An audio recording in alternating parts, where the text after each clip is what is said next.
आखिरी प्रयास, एक मूर्तिकार की कहानी। To the power of 8।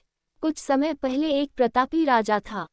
उसके दरबार में एक बार एक विदेशी व्यक्ति आया। उसने राजा को एक सुंदर पत्थर उपहार में दिया। राजा उस पत्थर को देखकर काफी खुश हुआ। राजा ने राज्य के महामंत्री को वो पत्थर दिया और उससे विष्णु जी की मूर्ति बनवाकर उसे मंदिर में स्थापित करने का काम सौंपा। कार्य को पूरा करने के लिए महामंत्री राज्य के सबसे अच्छे मूर्तिकार के पास गया।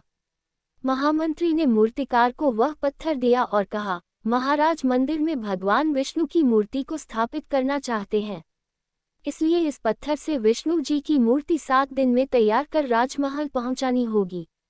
इसके लिए तुम्हें 50 स्वर्ण मुद्राएं भी दी जाएंगी। जैसे ही मूर्तिकार ने 50 स्वर्ण मुद्राओं की बात सुनी वो बहुत खुश हो गया। जैसे ही महामंत्री वहां से गए उसके बाद ही मूर्तिकार ने पत्थर से विष्णु जी की मूर्ति बनाने का कार्य शुरू कर दिया। उसने कुछ औजार निकाले। औजार में एक हथौड़ा था। मूर्तिकार ने हथौड़े से पत्थर पर मारा लेकिन वो पत्थर वैसे का वैसा ही रहा। ऐसे में मूर्तिकार ने पत्थर पर कई बार हथौड़ा चलाया लेकिन पत्थर नहीं टूटा। इसी तरह मूर्तिकार ने 50 बार उस पत्थर पर हथौड़ा मारा।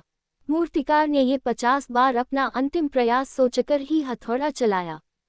इसके बाद जैसे ही वो 51वीं बार हथौड़ा चलाने लगा तो ये सोचकर उसने अचानक अपना हाथ पीछे कर लिया कि जब ये पत्थर 50 बार में नहीं टूटा तो अब क्या टूटेगा। मूर्तिकार ने वह पत्थर लिया और महामंत्री को वापस करते हुए कहा कि ये पत्थर तोड़ना नामुमकिन है, इससे विष्णु जी की मूर्ति नहीं बन सकती है। लेकिन महामंत्री को तो राजा का आदेश हर हाल में पूरा करना था। इसके लिए वो गांव के एक साधारण से मूर्तिकार के पास गया और उसे वो पत्थर सौंप दिया। महामंत्री के सामने ही गांव के मूर्तिकार ने पत्थर पर हथौड़ा मारा। पत्थर एक बार में ही टूट गया। इसके बाद वो मूर्तिकार विष्णु जी की प्रतिमा बनाने में जुट गया। ये देखकर महामंत्री ने सोचा कि अगर पहले वाले मूर्तिकार ने एक आखिरी बार और कोशिश की होती तो वह मूर्ति बनाने में सफल हो जाता और 50 स्वर्ण मुद्राओं का हकदार हो जाता।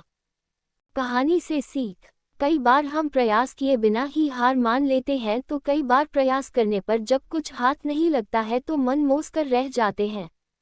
ऐसे में इस कहानी से हमें ये सीख मिलती है कि अगर हमें अपने जीवन में सफल होना है या सफलता प्राप्त करनी है तो बार बार असफल होने के बाद भी प्रयास करना नहीं छोड़ना चाहिए, क्योंकि ऐसा भी हो सकता है कि जिस प्रयास को करने के पहले ही हम मना कर दें वो ही हमारा आखिरी प्रयास हो और इसी अंतिम प्रयास से हमें कामयाबी प्राप्त हो जाए।